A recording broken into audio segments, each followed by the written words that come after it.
Hello everybody, this is your Queen of Cups with your weekly love reading, and this love reading is for Capricorn, and it is for the week of the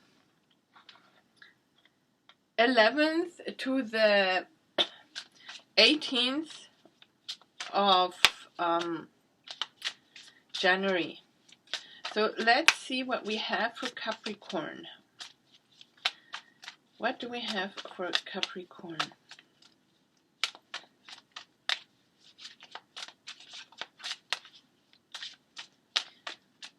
So the first full moon is also in Capricorn, and the first full moon of January of the new year is called Wolf Moon. So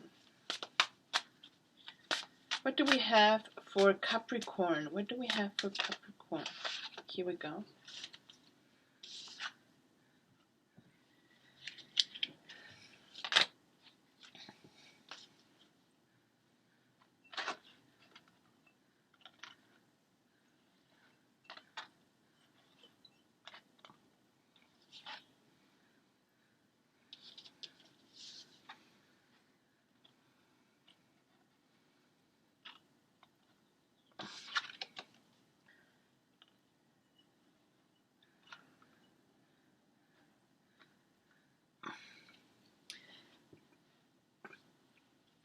What else do we have for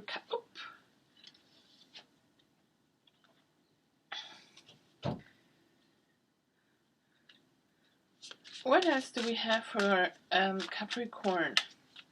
What else do we have for Capricorn? Capricorn, what else do we have for Capricorn? What else do we have for Capricorn for the coming week? What do we have for Capricorn for the coming week? Yes, that's what we like. Oh my god, oh my god. It's not bad, it's actually quite interesting. So, Capricorn, we are starting this reading with the Nine of Cups.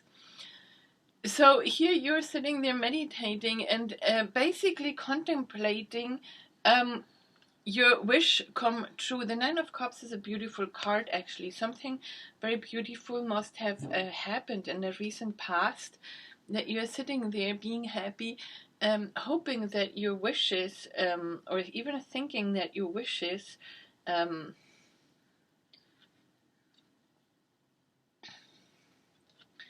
are about to come true. And then with the Three of Pentacles, there is actually collaboration in this love relationship. Very beautiful. So I'm not saying they're not coming true, but here in the past I feel something really beautiful happened and you got so excited about your wishings coming true. And here there is also a collaboration towards it. You're both working, I would say, each individually, that's what I'm hearing, on bringing this project, this relationship into fruition. And we have the Five of Cups here. So this is a bit of a disappointment. See, and there's this party here, and you made everything really nice, and you do feel a little bit disappointed. So I would say that I think you thought this was maybe going to pick up faster, or things were going to go more your way somehow. And here was a bit of a disappointment that you experienced. And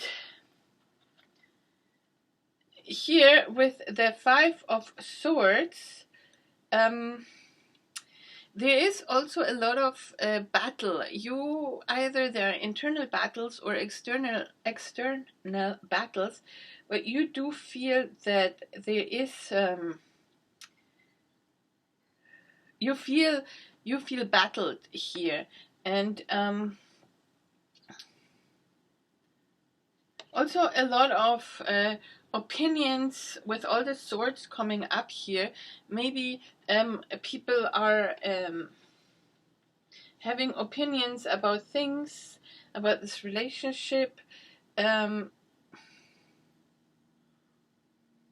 So this has been a little bit of a battle. Also, just the relationship in as such has been a bit of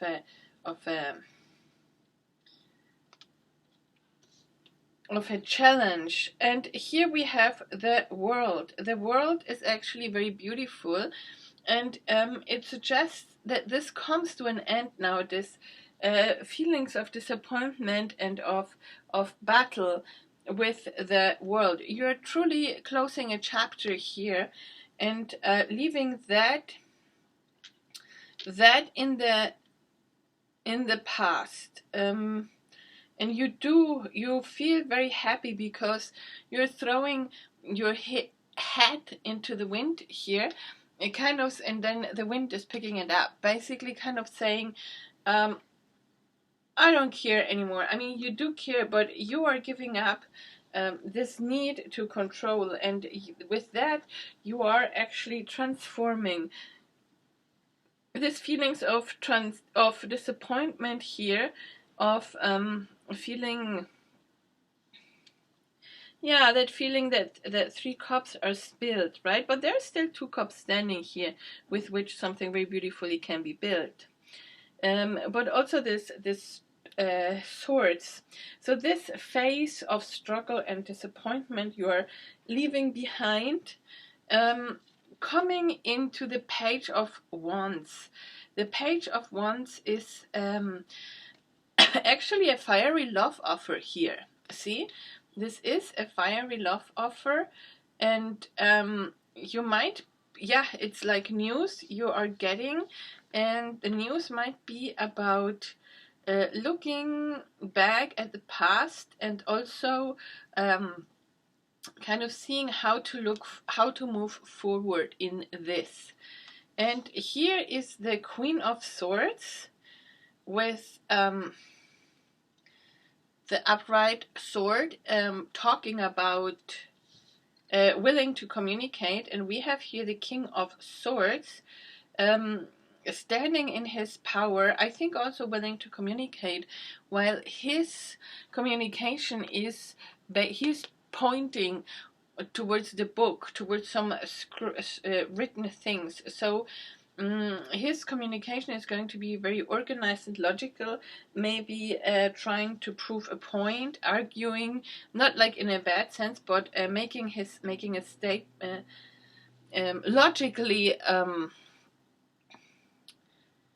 logically basically making a point of what he thinks is important, or how this should continue, or why it is not continuing right now like this. It is, and he kind of proves what he says with facts, yeah, right? So he's very logical and actually very practical. There's a very logical and practical approach that he comes in. The Queen of Swords also talks, but she is sitting here in her power.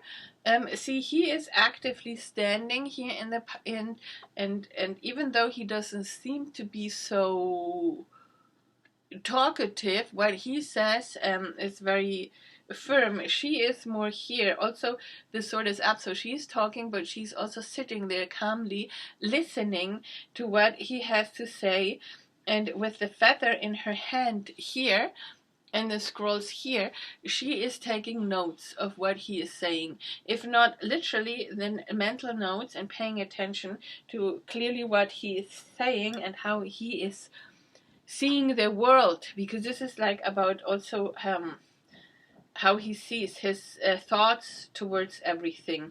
But this is actually a very beautiful couple, because there is a lot of mental stimulation in this, and these are thinkers, basically. This is a couple that thinks. These are thinkers. innovation. I hear they want to transform the world. They have great ideas, and talk about them. And yeah, so basically this is a great and interesting couple. They might come across as very much in their heads and maybe a little bit scientific, while they are a power couple and they are a couple. So they are actually very much in love, even though there are no hearts.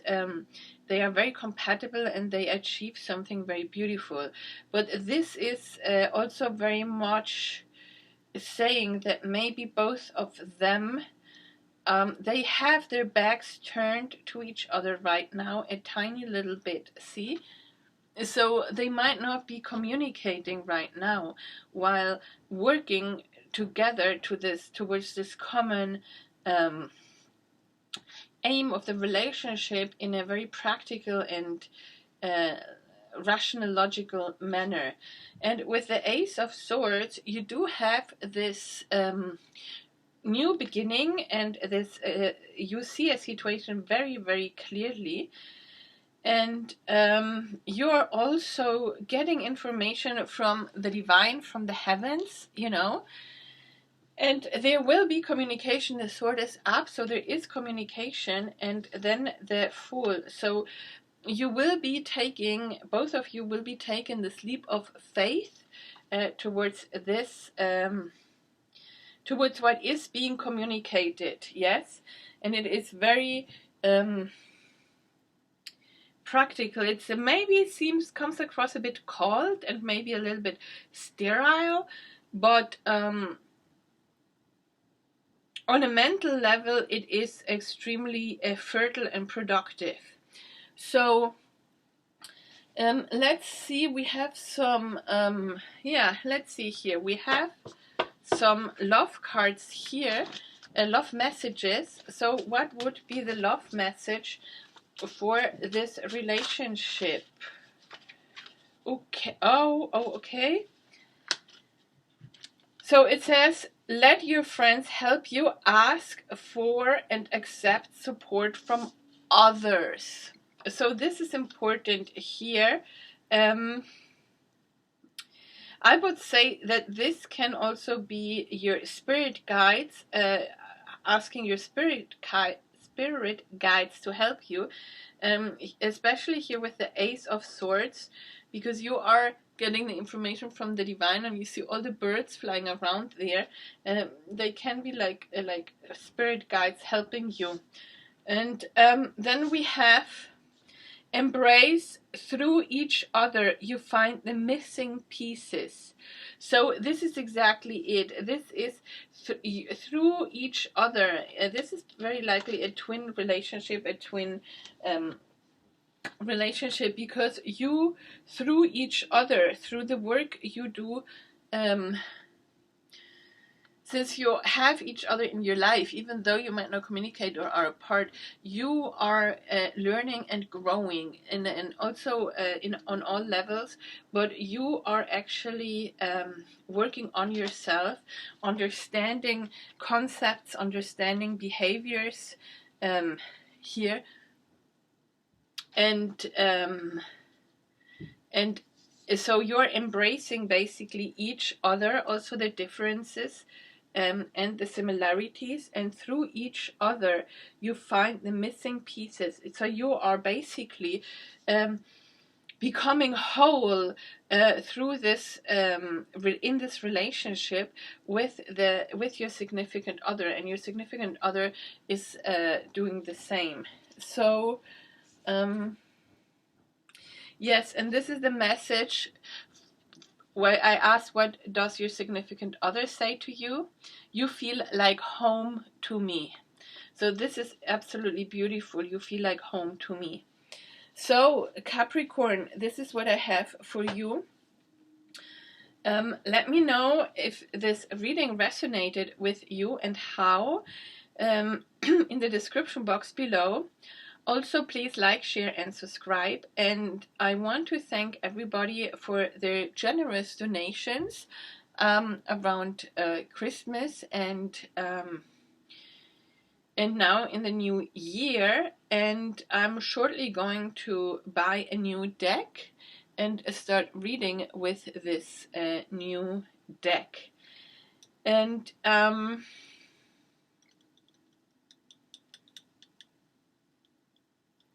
yeah, I did buy some new decks.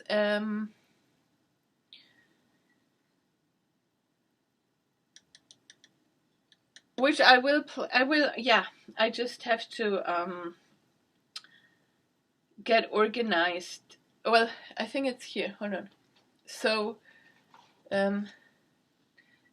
this is, sorry, I wasn't, so this is the Golden Universal Tarot that I just got this week, thanks to all your generous donations.